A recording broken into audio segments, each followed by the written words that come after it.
This is a shocking story by Daniel Johnson about how our legal system allows people to be locked up based on nothing more than a psychiatrist's opinion and forces them to take mind-altering drugs.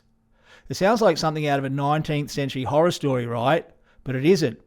In 2015, Daniel met with a head psychiatrist at a major Sydney hospital regarding the involuntary scheduling of a very close friend of his.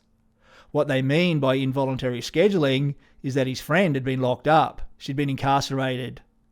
The head psychiatrist told Daniel he judges the mental state of his patients largely by the vibe. In other words, she was locked up based upon his opinion, and his opinion was based upon statements made by vexatious family members and interviews conducted after she'd been locked up and had been forced to take drugs. It's difficult to imagine any person being emotionally stable under those circumstances, right?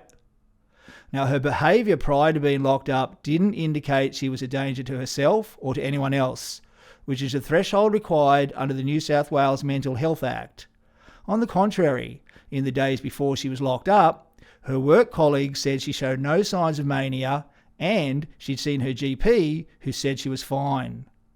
So if there was evidence that she was fine, then we should consider the psychiatrist's behaviour, right?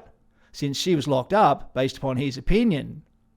Daniel said that during conversations, the psychiatrist couldn't make eye contact and maintained an abstract line of reasoning, which ironically were the same behaviours the psychiatrist used as evidence to lock up his friend.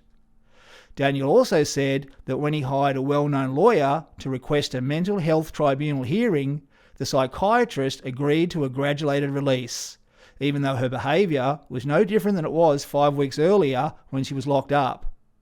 So why did the psychiatrist's vibe change when Daniel hired a lawyer?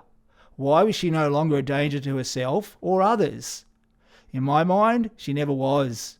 And I can't help but wonder how many others this psychiatrist has persecuted. You know, not everyone is fortunate enough to have a courageous friend like Daniel, who doesn't just wear the hat, he's prepared to ride the horse and fight against injustice. But sadly, Daniel passed away 2 years ago, which is a loss for all of us. Rest in peace, mate.